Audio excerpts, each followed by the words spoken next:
Support for this program is provided in part by Guido's Fresh Marketplace.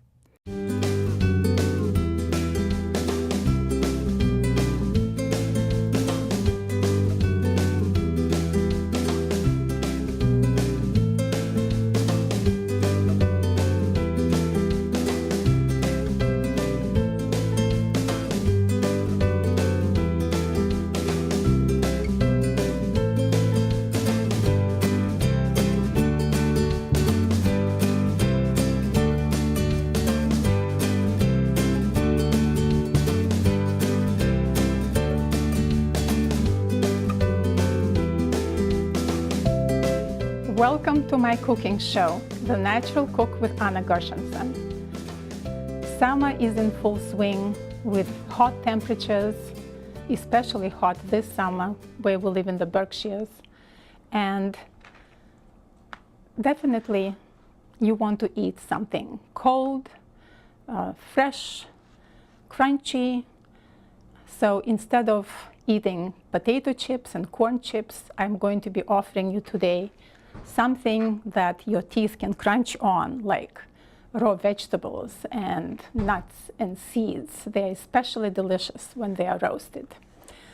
So the menu today is raw beet and herb salad, and then I will show you how to make cold summer soup.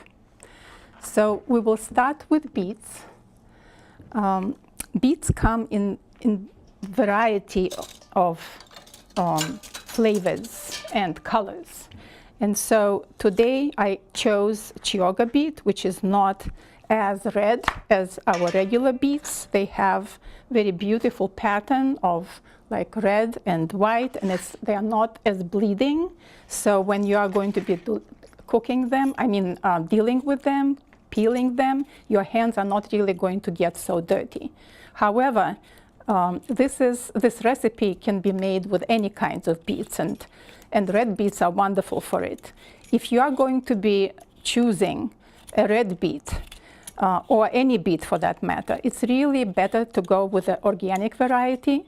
I found that red beets can have kind of bitter flavor, and I think that organic beets, I found also that they are sweeter. And in a raw salad where you are not going to be cooking your beet, I think it is pretty important. However, make sure to peel your beet because the skin is not really palatable. So this is one vegetable where you want to peel your skin. Okay, so let's get rid of this. And you can either grate it if you are not interested in spending too much time or don't have knife skills to deal with julienning your beet, then you can peel it. However, I will show you how to julienne. So first, you will cut beet into very thin slices, like maybe 1/8 of an inch. Make sure to hold your beet firmly and to have a sharp knife. And then you'll have no problems. Just don't try to push the knife down, but rather use a sewing motion to cut your beet. And then once your beet is sliced into these thin slices, you can just put it, you don't have to put them on top of each other because it will be more difficult for you to cut them. You will fan them out just like this. So I'll take the ends off, you'll fan them out, and then it will be so much easier for you to julienne them. So you will be holding on to your beet. Let me move this a little bit. And then slicing it into 1/8 inch thickness, just like you did when you were cutting it into slices. Just keep holding and moving your hand. And you see you have these beautiful, beautiful slices of beet, and Chioggia beets are especially beautiful because, as you can see, it has like variegated color. Okay, so while we are slicing beets, I will tell you about the rest of the ingredients that will go into the salad. And even before you start cutting beet, you can prep the herbs, or actually it's better to start with nuts because they have to be roasted. So you will take your nuts and seeds, and the nuts we are using today are sliced almonds, and we are using pumpkin seeds and sesame seeds. And the proportion is like high amount of pumpkin seeds. Like if I'm using half a cup of pumpkin seeds, you'll use 6 tablespoons of sliced almonds and 3 tablespoons of sesame seeds. So let's put our beets into the bowl while we are working on our other ingredients. So you will take a baking sheet, set up your oven at 400 degrees, and then put your seeds and nuts into the baking sheet, and then put it into the oven, and they will be roasting maybe for about, 4 or 5 minutes. You should really be watching, because if you don't know how your oven is calibrated, it's very important to watch and smell. You have to be present in the kitchen when you are cooking, because the smell will tell you that they are getting ready. And make sure to take them off the baking sheet so that they don't continue cooking. Then we go on to our herbs. So today I wanted to show you how you buy herbs. First of all, the herbs have to be bright, and they have to be fresh. So when you bring it from the supermarket, you have a bowl of water, because that's the best way to get rid of all the impurities, some soil, whatever insects might be hiding there. So you will put your herbs into the bowl of water, and then you have some paper towel, and you have a baggie that you purchased it in. So what you do is you just shake it, and then you take salad spinner. Salad spinner is your big friend, because you don't want any liquid to be in your herbs and greens when you are mixing salad, because they will dilute the flavors of your dressing. So make sure that it's dry, and then you take your herb, you take some paper towel, wrap it, and as you see, I didn't even separate when I was washing the herbs and drying them. Didn't separate them and didn't take the elastic off. But now, please do, because it promotes spoilage. So you don't want to keep your herbs with elastic. Then you will wrap it, you will put it into your baggie and into the refrigerator. And then whenever you need it, you don't have to worry about washing it. It's really that easy. Okay, so now herbs. We have herbs in this salad instead of greens. And this salad is fantastic because besides, like spending a little time on cutting the beets and separating the herbs from their stems, and toasting your nuts and seeds, all you have to do is just throw them together, and it's absolutely delicious and very, very nutritious. So herbs are very special for your health because they offer protective polyphenols. They are plant compounds with very potent antioxidant and anti-inflammatory properties, and they should be included into your diet as much as possible. You can buy herbs at the farmer's market. Like they sell herbs, for example, at the beginning, especially at the beginning of the season, but also down the season, you can plant them and you can keep them on your windowsill, or you can buy them at farmer's market or in the supermarket. Okay, so with this salad, we are using basil, we are using dill, we are using parsley, as well as cilantro. If you do not like cilantro, I understand that there are people who have taste buds to whom cilantro might be offensive. So you can increase the quantity of other herbs. And here I'm using also some of the stems because they are full of flavor. And so what you will do, let me put the beets here because I want to start the dressing here before we add anything else. So for the dressing, it's very simple. You just grate lemon zest. As you know, I am a big fan of zests of different citrus fruit because they offer wonderful aroma. They add incredible flavor to anything that you are making. We are going to be using the zest in our cold soup as well. And they also have these oils, and the flavor is totally different than what you get from lemon juice. So now we will also use lemon juice.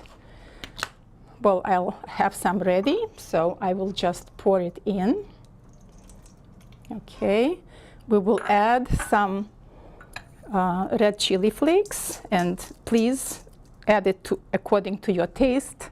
If you like spicier food, more, less spicy, and of course salt and black pepper. So now that it's ready, all you need to do is just toss everything together and your salad is ready. Isn't it simple? So, and then we'll be tasting, of course. Tasting is a big part of your preparation. So our beets go in. So basil, and let me just chop it a little bit. You can put whole leaves, but I think that it's better to chop it a little bit so that you can have like more of these little bites instead of just your basil and expiring quickly after you started eating it. Then I will post the recipe on my Facebook page, so don't be worried that I'm not giving you specific quantities now. As you know, I'm in general a proponent of kind of learning to cook without recipes by being inspired by what's at the market and what's good for you. And speaking about what's good for you, we are usually thinking about food in gustatory ways. We're thinking, oh, what do I like to eat? And we're totally forgetting that we need to feed our bodies. Our bodies have 37.5 trillion cells, according to the latest count. That is a big number of cells. It's even more than the galaxies in our universe. So we should remember that our bodies need nourishment. And so that's why we need to include all these wonderful nutrients that offer antioxidant properties, anti-inflammatory, antibacterial, antioxidative, you just name it. So I think I put everything into this, and some tarragon, of course. Tarragon is a wonderful herb, often forgotten. So let's mix it. Okay, we'll mix it, see how beautiful it is. And now, of course, our toasted seeds and nuts. Okay, so this recipe is not my own. I really love the Israeli chef Yotam Ottolenghi, and I am showing you this recipe because it is my beloved recipe. It is so delicious and fresh, and I think you should try it. Okay, I'll add a little bit more olive oil and another pinch of salt.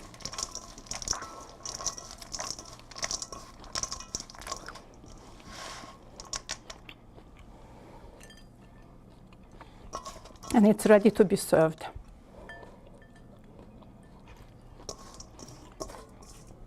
So eating this salad, you not only eating something crunchy, fresh, delicious, but also feeding yourself.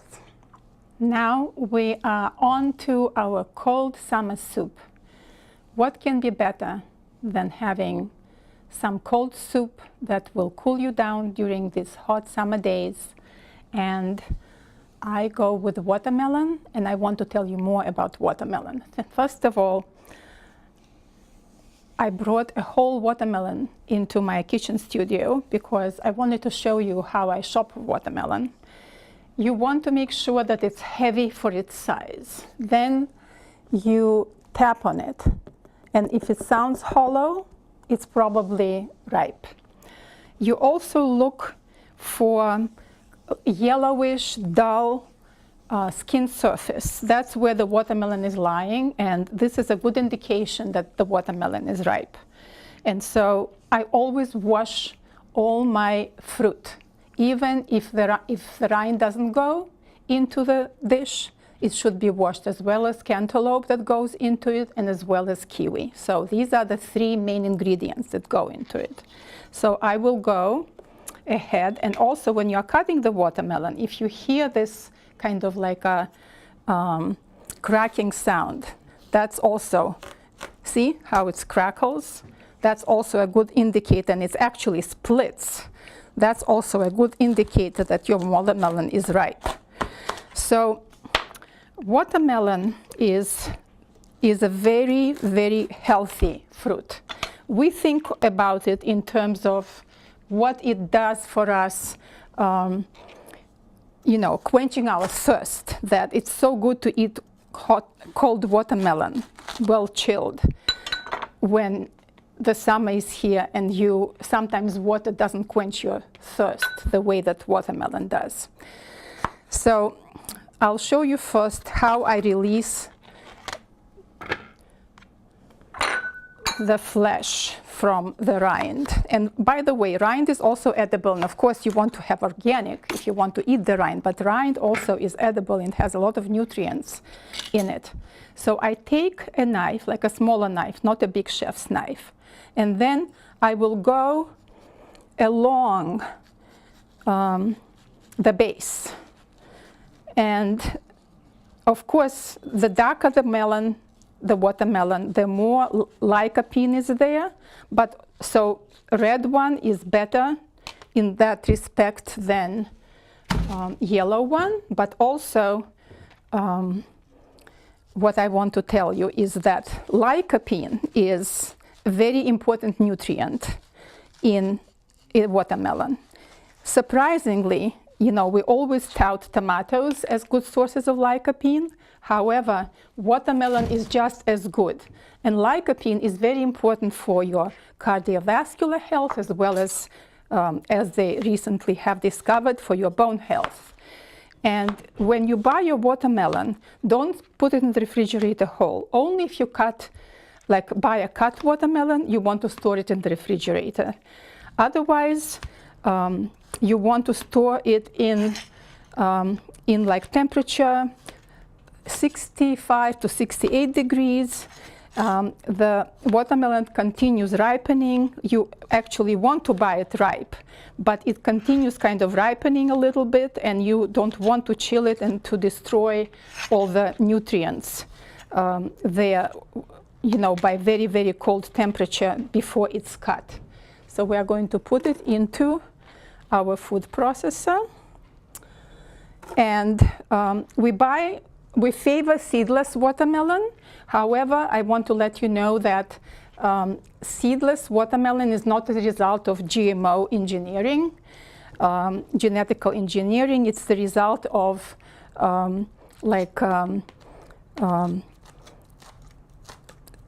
looking for a different, you know, looking for a different kind of specimen,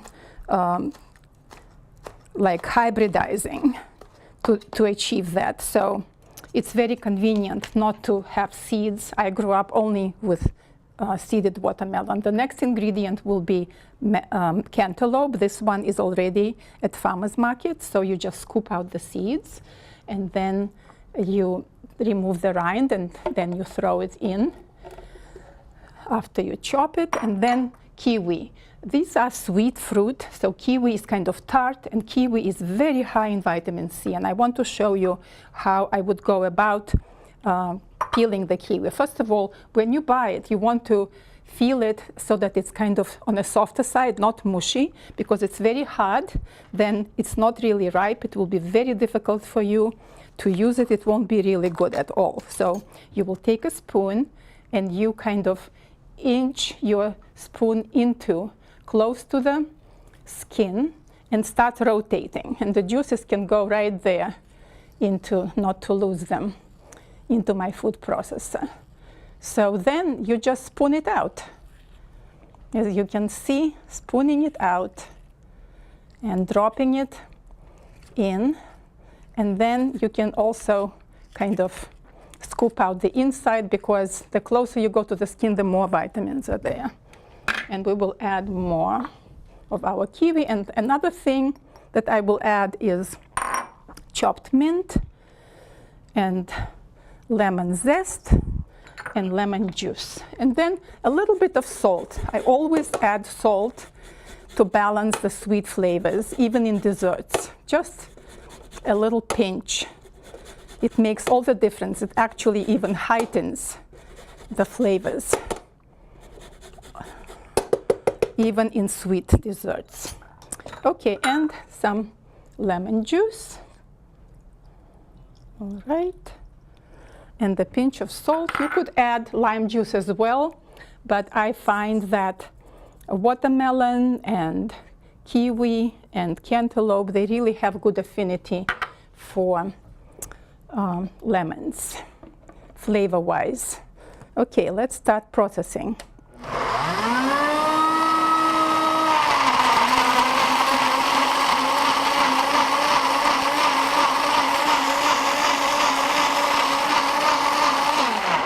Okay, it looks like it's all pureed. Of course, it's great to make it in advance and to have it chilled. And then it can sit in your refrigerator and you can have it as a snack, or you can serve it as a cold soup. And what I wanted to tell you about watermelon is that lycopene content in watermelon does not decrease with storage. So it's safe to, prepare chunks in the refrigerator and then have it sitting there, and nutrients are still there. So let me taste. It's very nice and refreshing soup. It definitely will benefit from sitting in the refrigerator. So I cannot do it now and produce a chilled soup, but you can do it at home. And the way that you would serve it is you can pour it into a goblet and then stir in some yogurt or coconut milk. So if you're a vegan, you definitely can use coconut milk to stir it in.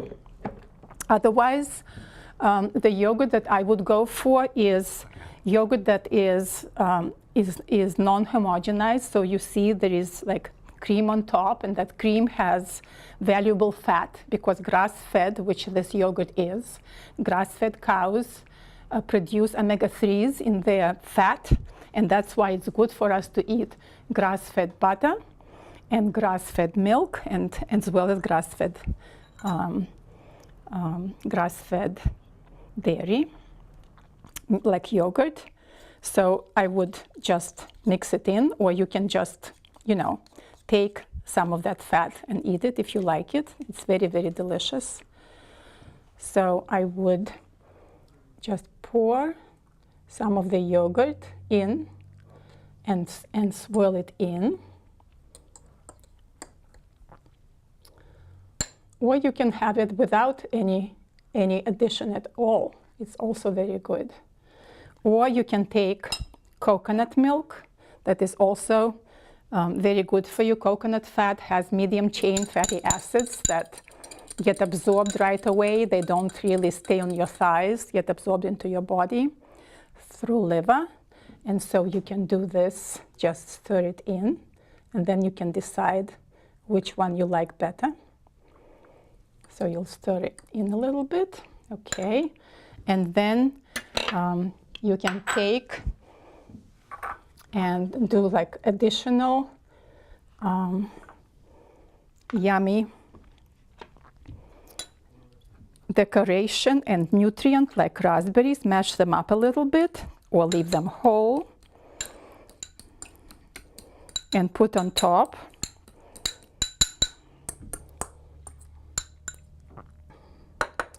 As well as some mint. Okay, so what I wanted to tell you, going back to the salad that I made, is that nuts and seeds are very important nutrient for your cells. They are a very rich source of fiber, protein, of antioxidants, of vitamins and minerals like calcium, as well as vitamin E and B vitamins. And nuts and seeds are a very convenient food because you can take it on the road with you. And if you're hungry and want something crunchy, especially when they are toasted, they are full of flavor, then you can just have a little bit and it will sustain you until your next meal. So be sure to include nuts and seeds in your diet. Also, watermelon. A little history on watermelon. Watermelon came to us from Africa many thousands of years ago, and then it propagated into Asia and Europe and into America. And it is produced mostly in China, meaning it's produced in many countries, but the biggest supplier of watermelon is in China. And as you know, farmers' markets are full of all the ingredients that we want to include into our diet that will feed our cells. So, for example, soon watermelon will be on the market. Melon is already on the market. All kinds of herbs and spices and beets, as well as dairy products like grass-fed cheeses. Also, the important thing that I want to remind you about is that when you are coming into the kitchen, you have to be there. You have to be there mentally. It will help you relax from your day of intense activities and stress. If you allow yourself to immerse into your food preparation, then you can smell it, then taste it, and especially when you are working with herbs that have so many aromatic compounds, have all your ingredients ready. It's called mise en place. So bring all your ingredients, think through what you are going to do first, what you are going to do next, and then just plunge into it and make this delicious food that you will be able to serve to your family, feed yourself, and have your children help you with taking care of herbs, like taking them off the stems. They really appreciate being a participant in the kitchen, and they're excited about tasting the food that they help prepare. So please watch my show. Thank you for tuning in. You can always find links to my previous episodes on my Facebook page, The Natural Cook with Anna Gershenson, and I will post recipes to these dishes there as well. Bye-bye.